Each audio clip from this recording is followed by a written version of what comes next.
Hey guys, what's up? It's me, Joshua Suliruka here, your host of the Impact Podcast Show. And I want to just say thank you all for watching this video if you're watching it on YouTube. And also I want to say thank you to all those that are listening through Apple Podcast or Spotify. I truly am thankful that you guys are able to listen to this. And before I do introduce the next special guest on the Impact Podcast Show, I want to state our mission. Our mission is simple. Our goal is to focus on the one. We're all about focusing and impacting one person, and we can and we will be able to have the opportunity to impact many people, but we just want to focus on one, focusing on that one. And I feel like this is the best time at the moment with the COVID-19 pandemic happening right now. Like, there are people out there that are in need of encouragement, and I truly believe that this special guest will be able to share his story, and he will be able to encourage you guys. So I just wanted to state our mission before we start. So yeah, guys, make sure you guys follow us on Instagram. That's our main platform, and we've got other platforms like Twitter and Facebook, and we're also on YouTube, so consider subscribing. But other than that, guys, before I do introduce our special guest, I just want to say that I am truly honored to have this time to spend with this mighty man right on the other side. He's actually doing a lot. Just before we jumped onto this call, I know that, like, he was explaining to me that he was going through a lot in terms of like the workload. He's got a lot of things to do, and I'm truly honored that he has taken the time out to spend some time with myself in this interview phase to really help you guys out. So it is truly an honor. But yeah, this guy has a mad story. The boys at WhatAbility have expressed their love for this guy. This guy is a beast, not just on the field, but obviously off the field. And that's something that I'm pretty excited to welcome to you guys, Mr. Steve Dresler, bro. Thanks, man. What an intro. Wow. Yeah, bro. I love it, man. I love it, bro. I love doing the salt, just adding the salt into the steak, you know what I'm saying? It's got to have a bit of that. Yeah, man. But hey, bro, before we even start, man, I think there are a lot of people out there that know you, but I know that there's some people out there that don't really know you. So is there any way that you could possibly just share to us a bit of who you are, just for those that don't know who you are? Yeah, so I'm Steve Dresler, founder of WhatAbility. It's a disability support service for people with a disability, utilising professional athletes and semi-professional athletes as carers. So a bit of my story: I grew up, it's just not far north New South Wales in a town called Yamba. Yep. Grew up there for 16 years. Country boy. Yeah. So then I signed with the Gold Coast Titans, so I moved up to the Goldie and finished my schooling at Palm Beach, Currumbin. Finished my schooling there, and then signed with Para. So moved down to Parramatta when I was the day after I finished school, actually. So I drove down here and met up with a few boys, Reedy, Dill, Brown, Austin, Joey. Lived in the house there with them for 3 years, and played a bit of football at Para. Played under 20 SG ball, 20s reserve grade. Didn't quite get to first grade, but look at life and look at what we're doing. So yeah. Yeah, bro. You know what's crazy? You actually mentioned SG ball. I think I actually versed you, bro. I'm not too sure if I did. Like, I'm still trying to figure out if I did. But Bruce Ward, was Bruce Ward in your team at that time? Brucey? I don't know if you played game. Who did you play for? Bro, I was at St. George, bro. I was at the St. George Dragons. I think it was around 2016, bro. Yeah, maybe. Yeah. Bro, I was like, because I remember your face, man. Like I was just thinking about it, I'm like, bro, I think I versed this guy. I was just like, let me just allow him to share. But obviously back then it was just a lot different. But yeah, man. Bro, it's crazy, bro. It's crazy. I just had that thought just now. I was like, bro, maybe I should ask him. Yeah, man. But hey, guys, this guy here, he has a mad story. The boys at WhatAbility, as I mentioned before, has really touched, just a little bit on it. And even just after, I was speaking to Noel and Joseph Taipari. Those two boys, they were on the Impact Podcast Show before. And I'll tell you guys right now, what they had shared with me off air really inspired me to get this guy on board. And yeah, man, I'm pretty excited to get into, dissecting your story, really get into the story, because, I truly believe that story sells. You know, you can look at facts. Facts can tell things. You know, you're just telling people, yeah, these are the facts, but stories can really sell. And that's something that I'm wanting to explore today, bro. So I'm keen, bro. I'm keen for you, man. Yeah. Nice, man. I'm excited. Yeah, sweet. So the first thing I want to ask, man, is like what made you get into footy? Because that's something that you know, like that's the one thing that brought you to not to Australia, to Sydney. What actually made you get into footy, bro? So I just grew up on a farm. So my brother played footy, obviously. So I just followed in his footsteps and then played, under sixes or under fives, under sixes all the way up. And, just went through the grades. And, it's sort of something that you do as a young kid growing up in Australia. You play sport and, rugby league being such a high dominant one is, I enjoyed that. And, yeah, continued on. Yeah, true, man, because, like, for myself, I was like kind of told, all right, you're playing footy. At a young age. That me too. Yeah, man. And so, from there, right? So you played footy at a young age. Was there ever a dream to play NRL when you were younger? That was always the dream ever since I was a kid, man. I used to always run around and, pretend that you're playing first grade and that sort of thing. So that was always the dream, and it still hangs around. So, but yeah, that was always the dream to play NRL. Yeah, true, man. Because for myself, when I was growing up, that was exactly the same thing. I think that's every kid's dream. Playing rugby league, you're like, you know what, I want to be like Sonny Bill. Getting those hits out, or, like my favorite player was Nathan Homarsh, right? Like, just a real consistent guy. He wasn't the flashiest of players, but, bro, he was a real consistent guy. Like, he was able to play 300 odd games, and it's like, that's not really an achievement that a lot of people can achieve. Yeah. And so, yeah, man, like, who was your favorite player, bro, growing up? That's a good question. Bro, I had a few, actually, but, your standard props, Big Petro, and Big Petro and 7 receiver. Yeah, Petro. Steve Price was another one. Oh, bro. He was a massive fan. Friday, he was a big one of mine. But yeah, so probably them three.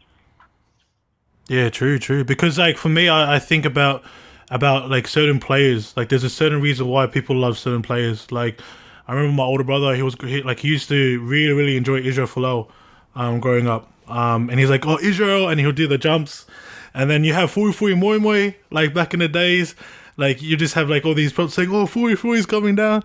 Yeah, bro, it gives you like mad reminiscing moments. Mate, I'd probably prefer, used to play a bit of the outside backs and pretend to be Aukafolau, but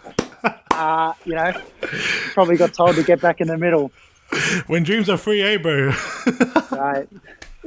They say dream. Yeah, man. All right, bro. But yeah, man. No, so started at a young age playing footy. So what would you say was like, kind of your memorable moments playing footy?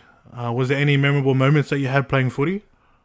But yeah, they were all memorable, man. I still remember it, all of it. But obviously moving down to Sydney was a massive one. So that was a big step for me. And then, obviously making my under 20s debut when I was in SG Ball. So I made that and played with some of the boys like Tyrell, Phil Marno, Alex 12, a few of them boys that have gone on. And then the next year I debuted for Cup. So, as a 20-year-old, that's pretty, big. So debuted there and then actually started training first grade and then had a lot of problems with my knee and, unfortunately, got sent back and couldn't do it. But, it is what it is. Yeah, man. Bro, I love that you touched on it because that's exactly what I want to talk about. I want to talk about exactly what kind of stopped you from playing because, usually people, there's usually like some sort of stimulus or some sort of thing that actually stops you from playing. Some people usually say, like I know for a lot of Islander, community, we're all like heavily family based. And so usually we'll say, you know what, we have to look after our family. So we step away and go into factory jobs or we start just working. And then you got other people who leave the game because they don't see the passion. But for you, bro, there's actually something different. Did you want to share about exactly what happened as to why you're not playing footy at the moment? Yeah, so short story was, I've had 13 surgeries on my knee. I've had 3 knee reconstructions. I need a 4th, so I don't have an ACL, an MCL, or a meniscus currently in my knee. So yeah, short term, I was, medically retired due to injuries, and you can't really run or play football without an ACL or So I've had 13 surgeries in the past 5 years now on my knee, and that's ruled me out. Yeah, and so did you end up finding out how that was the case? Did you find out how that happened? So I obviously, the first one I had just a normal ACL, so they used my hamstring, and then the second one I had an allograft, which is a deceased person's ACL, and that one failed. So that one, I redid that one, and then I went and got another one, and I got another allograft, and that one failed. So when I got it in November, and I was back playing that next year, and then I played 6 games, and I played a few cup games that year, and then I went back to the semi-finals for 20s, and we played against the Bulldogs, and we lost. And then my knee was killing, so I wasn't training. I was just playing on the weekend. So I wouldn't train, go to training. I'd just sit there and watch. I couldn't run. I couldn't, do anything. True. I was, living off painkillers. I had to eat, painkillers to play, to train, to everything, because I couldn't, I just couldn't cope. My knee wouldn't, work. It just wouldn't. I couldn't train. I couldn't do gym. I couldn't, run. So we'd strap it up. We'd take painkillers to play. Great. And then we'd do the same thing for the next 6 weeks. And then anyway, so our plan was just to get through the season, and we got through. And then once we got knocked out, the physio and the doc said, all right, let's go get a scan. Let's go get see what's going on. So played on the Saturday, lost, went in and got the scan on Monday. And Monday after, the doc rang me and he said, oh, Steve, you need to come in and see me. And I was like, wow, what for? So anyway, so the physio's before the doctor's unit inside. So I went in, and Maddie Stewart come in and said, Steve, come here, I want to see you first. So I went in, saw him, got me on the table and tested my knee, and bro, it was sweet. Maddie was like, man, there's no way. And I'm like, mate, what are you talking about? And he was like, so Maddie come in with me to go see the doc.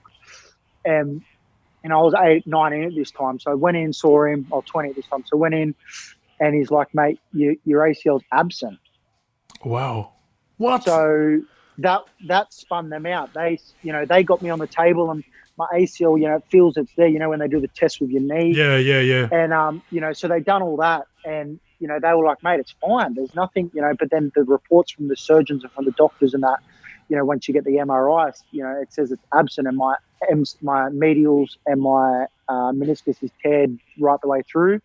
So, mate, they were like, that's why you've had so much pain, so much troubles with it. And so, yeah, a week later or so, we went in for surgery, cleaned it all out, took all the screws, all the, meniscus, all the ACL out, cleaned it all out.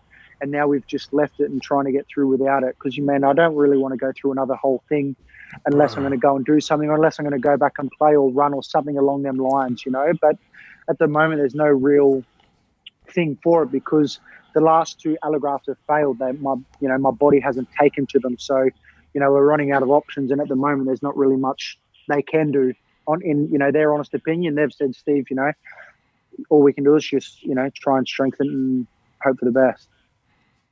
Yeah, wow, bro. See, guys, when it comes to rugby league, when you have a passion, you do whatever it takes. You'll do whatever it takes to continue on. You'll find a way. I think that's something that's a lot different to those that succeed to those that don't, is that they usually find a way. Some people just say, you know what, there is no way that I can get into this. But for those that do succeed, they find a way. But then the only thing that that kind of stops you is your ability. If you don't have the ability to actually compete, then that's usually the one thing that you have to stop. Because obviously the more that you continue doing it, the more that you continue to play on it, then you're obviously doing a lot more damage, and then you'll be forced to rest out. And so, yeah, man, I want to say, bro, I appreciate you sharing that story. It is real touching. And the question I want to ask you, bro, is how did you cope with it? Like, how did you cope with, the news that you weren't able to play? Mate, it took me a very, very long time. But to be honest, I'm probably still not, completely over it. But, so I left there and, I was crying. I was all in shatters, mate. I was Have to, bro. Have to. So I was actually driving to work, straight back to work. And I was driving and Nathan Kalis called me. True. And I was like, what do you want? Like, anyway, so I answered it. And, but he's like, Steve, are you all right? And I said, what do you mean, man? He's like, mate, I just drove past you. I could see you crying. Oh, true. And I was like, nah, man. Like, I just saw Louis. Just, So anyway, so that was a massive thing. And then went to work. And I actually, so when that season was over, I had a preseason for the 16 weeks with Para, Yep. And so I was, for the next 6 weeks, we were doing like all of us junior boys. There was about 10 of us. We'd go in at 5 a.m. before work and go in and do some extra weights and do some extra fitness just to try and get ready for the preseason.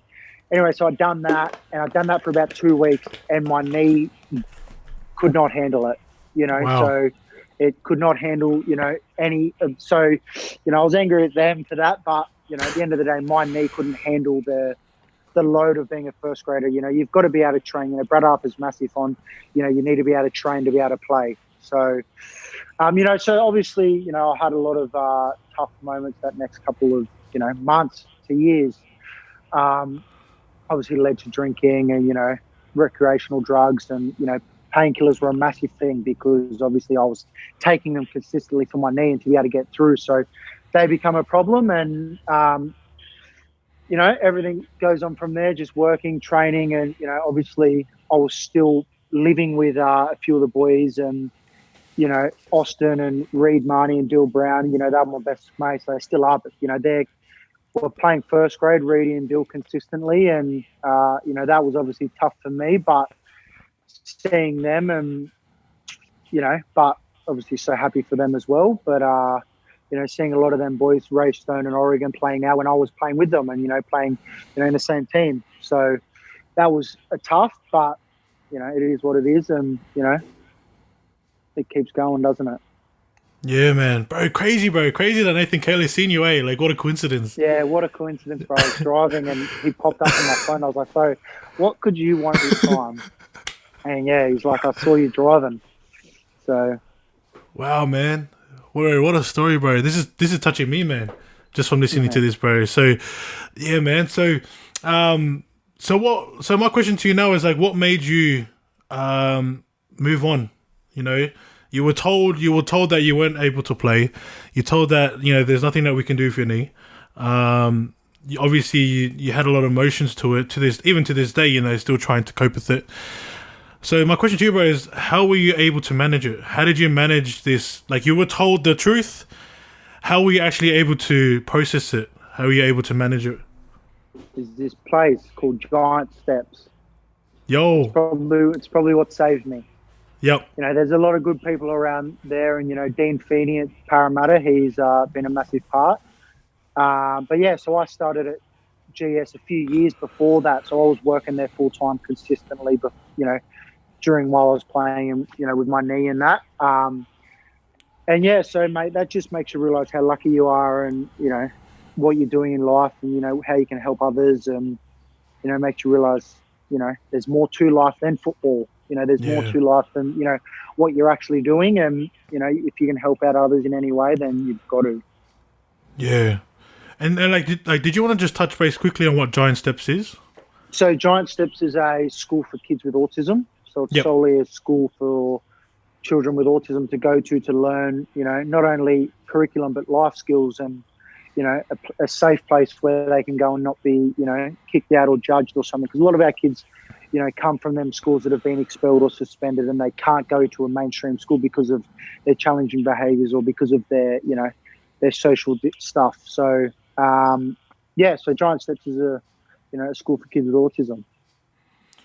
Yeah, wow, man. It's crazy. It's crazy that you say that, bro. It's crazy how a school, you just attending there, you working there, had really changed your perspective onto the way that you see how life is. Bro, honestly, man, like, I'm looking at it now. I'm like, just imagine if you didn't go there.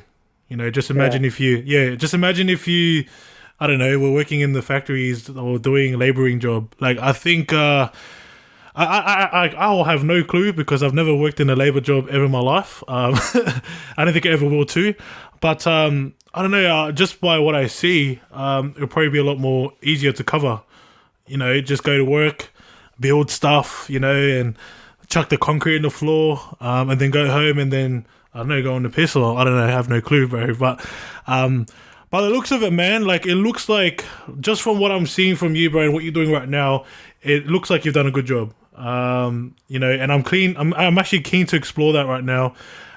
You know, you've told us that you started at footy at 5-6 years old, and then you went from going to the coast and then coming down to Parramatta, and then now you've been told at the time that you're at Parramatta you're playing with a knee with like little to no ligaments, which is crazy, bro. Which is crazy, man. And then you're taking the painkillers, and you're doing whatever it takes to make it, and then come to this point now, giant steps.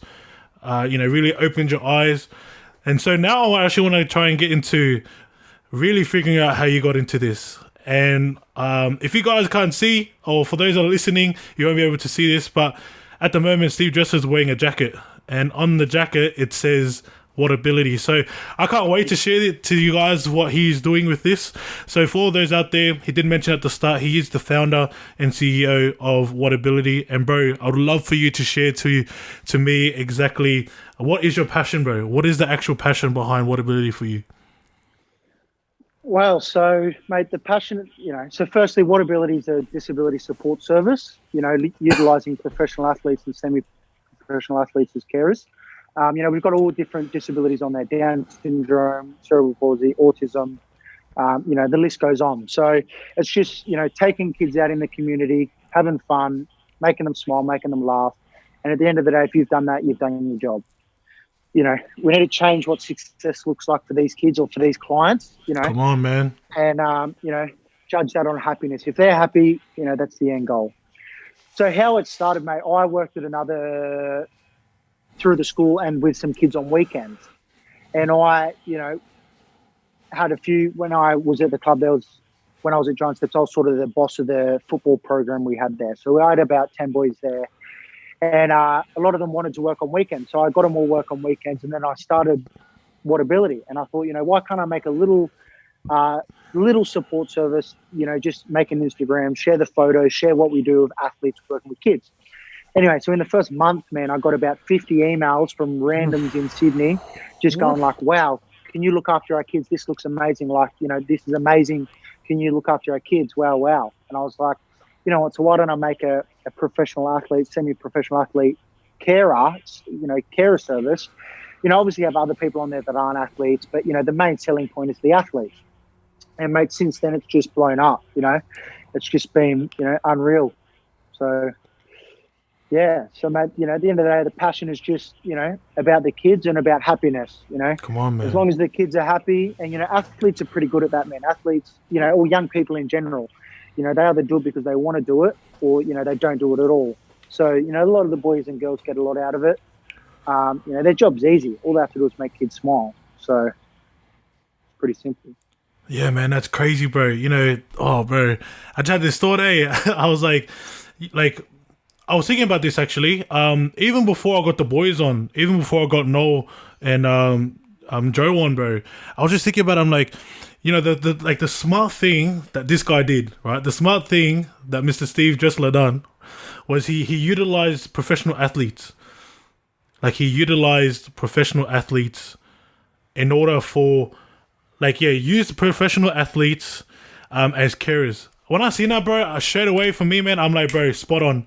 Because if you guys don't know, for all those that don't know much about footy, there's a massive stereotype about footy players, about athletes, going out drinking, drinking their own piss, doing all these, dumb things, and the media really pushes for that. But then it's like, do you guys push for the good things? And I feel that WhatAbility shows that really well. Like if you go onto this Instagram, which I'll put down in the links below for those that are watching the video, and then just check out on our Instagram, because we will be sharing his his page and stuff down there. But if you actually look at it, you guys would see like how like I get FOMO. I get FOMO. I'm like, bro, I'd love to be there, and I truly believe that other people will feel like they want to get there too. But yeah, man, I just want to say, bro, you're doing so well, bro. I love the idea that you placed on using professional athletes. And so, bro, my question to you is, why professional athletes or semi-professional athletes? Like, why did you use that concept? Well, I just had such a connection with them. I live with a lot of them. I live with Reed Marnie and Jamie Lee Price and, Bevan French at them times. So I knew a lot of them. And, obviously at Giant Steps, we had a lot of the younger boys coming through. And it was so successful there with, the semi-professional athletes working with kids. All the Kiwis, all the Polynesians and that were so calm and so collective that, the kids gravitated to them and the kids, felt calm around them. And, a lot of the boys or the girls take kids out and they don't have the fear to take them swimming or to take them surfing or to take them, big bushwalks or stuff that these kids need. So that's where it's, that's where it sort of come from, was just, being able to take kids out and, not have that fear of what's going to happen or, taking them out and, the parents knowing that they'll be safe with them and, having fun as well as the main thing. So. Yeah, man, bro. I'm just inspired, bro. Like I keep saying it because I am. Like I'm so inspired by your story, bro. I'm so inspired by what you're doing at WhatAbility. And bro, my question to you now is, what keeps you going? What keeps you going when it starts getting tough, when you start feeling off, when you start saying, I don't know, I'm trying to manage all these things, you start getting stressed out. What keeps you going, bro? What keeps filling you up?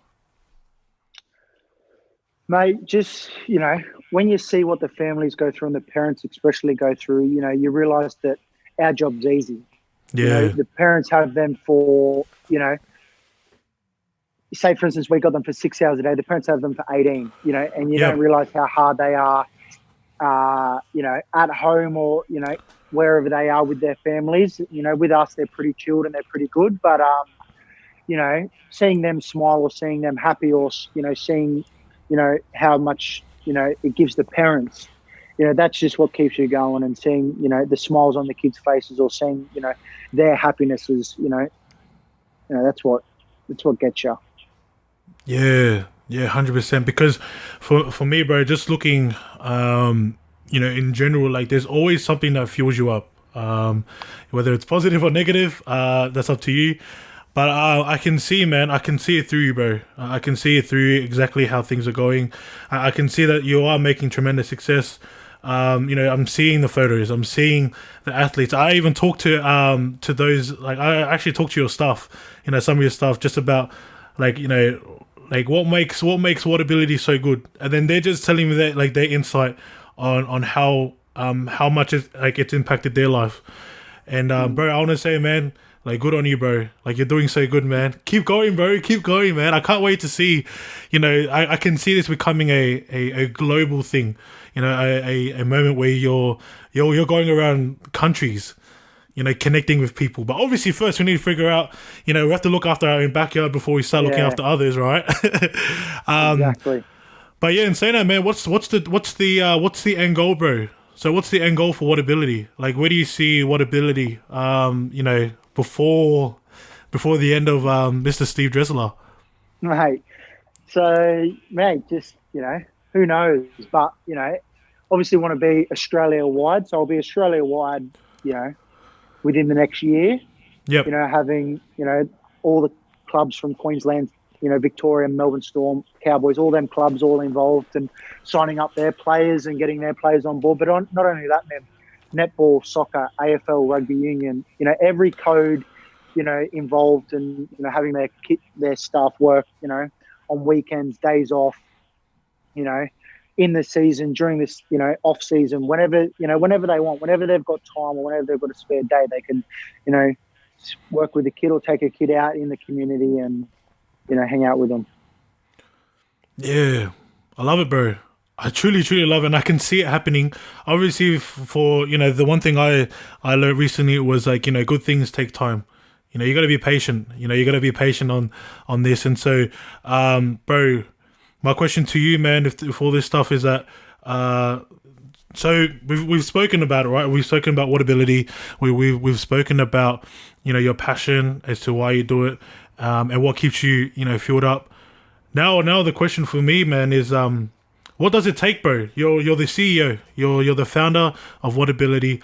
What does it take for you to be the man, like the person that runs the whole show? What do you believe? Because I feel like there are people that are listening that are wanting to, become the next Tony Robbins, or run their own business, and become successful. So my question to you, bro, is what does it take? It takes time, lots of time. But no, so I get up every morning at 4 a.m. Come on, man. Train, meditate, go for a swim usually, and then start my work, whether I'll get up and do emails or sit on the computer at 4 a.m. and do a bit of stuff. And then, so it just takes a lot of time, a lot of patience. You've just got to work hard and, know that it'll pay off, and, put everything into it and work hard. Yeah. I love it, man. I love it. And what I want to do now is, this is like not even on the agenda. I really want to just talk about this because I feel like this is like a real important thing that a lot of people take away. People are wanting to become the boss, people wanting to create their own businesses, but the one thing that they don't really want to focus on is self-development. And so I want to talk about that before we wrap up. For you being the CEO, I know for sure that when it becomes like when you are given a role to lead your people, lead staff members, lead parents, you're pretty much the face of the company, right? There has to be some sort of development or some sort of self growth that you have to go through. So I want to kind of explore that. Because I can see it, bro. You're waking up at 4 a.m. You're still training, bro. Which I'm real like proud that you are. You've been told like that you have the inability to play footy, but you're still continuing to train. And I'm still curious about that. I'm like, how does he train knowing that his knee, isn't there? So I want to kind of explore that. But the first thing I want to ask is, bro, what's your view on personal development? Like, what's your view on self growth? So obviously I haven't been to uni or been to any of them. I've got a teacher's aid degree, but other than that, and I haven't done a university course or anything along them lines. But mate, I'm massive in you don't learn until you do it. Come on. You've just got to get chucked in and throw it, and you learn best on the job and learn doing stuff. I've got no idea about business, about payroll, about anything. I've just done it and it's worked or it hasn't worked, and you learn from that. There's no greater teacher than life. You'll never learn until you do something. There's so much books and so much stuff that can teach you, but that's 1% of it. You don't learn anything until you get out there, because everything's different to what you learn. Yeah, nah, bro, 100%, bro. I'm fully everything you say, man, is on point, because one thing I believe in is that you don't have to get the qualifications to be qualified. Sometimes the best qualification you can get is your experience from life, which I would see for your staff, because some of the boys, semi-professional athletes, I can see that could be something that they're utilizing. They're utilizing their own personal experience to impact these kids, because with kids with autism, kids with a disability, people need to understand they're not. I wouldn't say they're on that level. They're just different. Yeah. They're in they're just different when it comes to the way that we are. A lot of people say, no, they're special. It's yeah, they're special, but they're just different. They do things differently.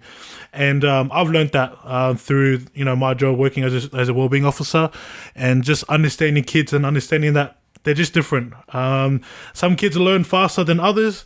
Some kids learn slower than other kids.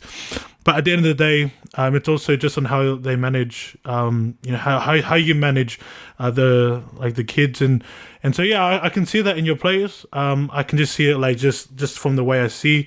It might be different, but that's pretty much the way I go from that.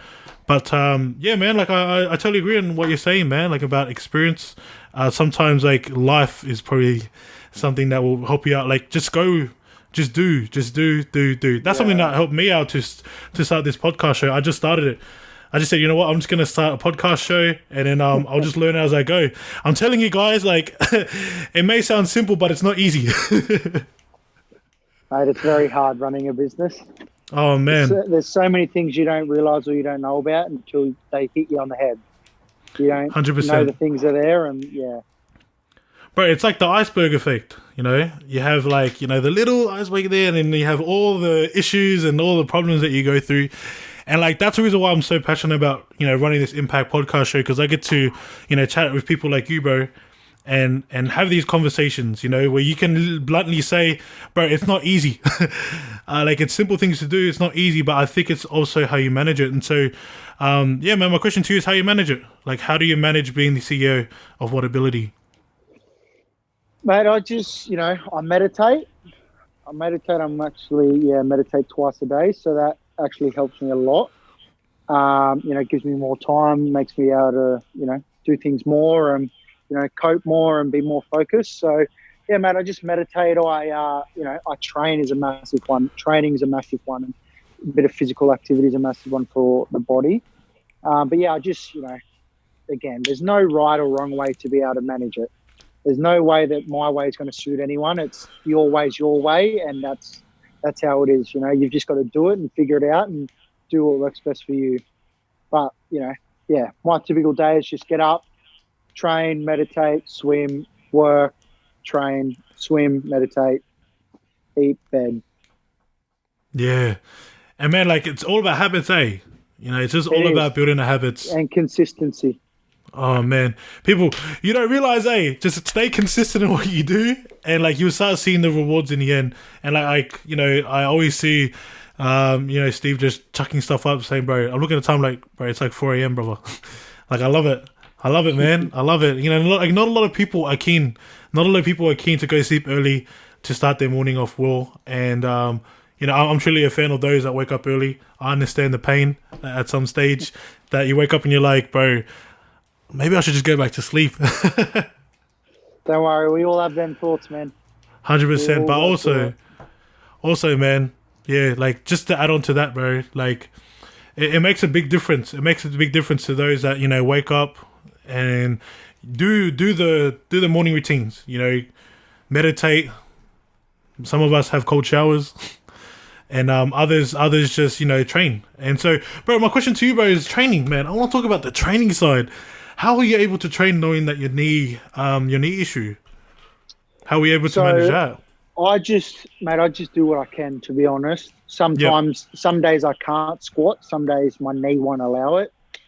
Some days I can. I've just got to, take every day as I go and, do it as much as I can. But it's getting better. It's getting stronger. It's getting, better. But, it is what it is. And I've just got to, do what I can. Some days I can't do burpees, or some days I can. I just got to take it slow and, be the best I can. Yeah, man. Yeah, guys, I was just curious, bro. I'm like, how does this guy train? How is he able to do the skis? Good old skis, bro. With your knee. But, bro, as it is, man, like, I can see that you're making your way. You're still, staying fit. You look fit, bro. You're still looking fit, man. I wish. Yeah, man. Yeah, man. And so, man, like we've spoken a lot about, your story. We've spoken about your story onto footy. We've spoken a bit about, what stopped you from playing footy. And then, from that point, getting into starting WhatAbility and just touching a bit on, personal development. My last question I want to ask before we wrap up this podcast, bro, is what's an encouragement that you would like to, give to those out there that are listening, bro? Just keep going. This next, year to 2 years is going to be a very tough time. You've just got to hang on and get through this, and we'll all come out the other side.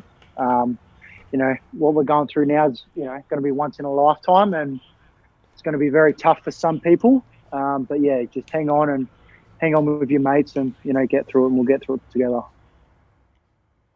Yeah, no, it's good, bro. Bro, I honestly, like, I'm so keen for people to listen to this podcast, bro. Like, I truly believe that people are going to get inspired. But yeah, guys, that's pretty much all we got for this the Impact Podcast Show episode. I want to say thank you, bro. Thank you, Steve, bro, for taking your time out. I understand that you're busy. And that's the reason why I'm so lucky to have you on board, bro. But bro, what's the best way for people to connect with you? People can check us out on Instagram, Facebook, at WhatAbility. If anyone ever wants to be involved and, volunteer or work, sign up, go to the website, www.whatability.com.au. Go have a look, go through the videos, press apply now, go through through the protocol and go through there. And, obviously clients, people with a disability, or, if you want to be a carer, you want to be involved and help out, then go for it.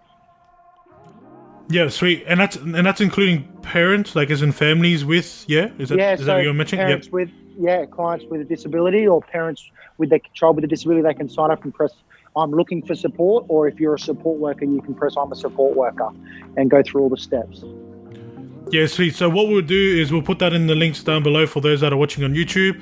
And if you're listening to this on the podcast, just jump onto our Instagram page and we'll have all the links down below. Or just check in WhatAbility, the Instagram app, and then you'll be able to go into your website. Am I correct? Perfect. Yeah, sweet. So, yeah, guys, so that's pretty much all we got. So I just want to say again, thank you, bro. It's been an honor to be able to, dissect your story and just, just have like a mad chat, bro. But yeah, man, I just say appreciate it. Mate, thank you very much. I really appreciate your time and thank you for getting me on. Yeah, sweet as. So, guys, thank you for watching. Thank you for those that are listening, and we'll see you guys in the next one.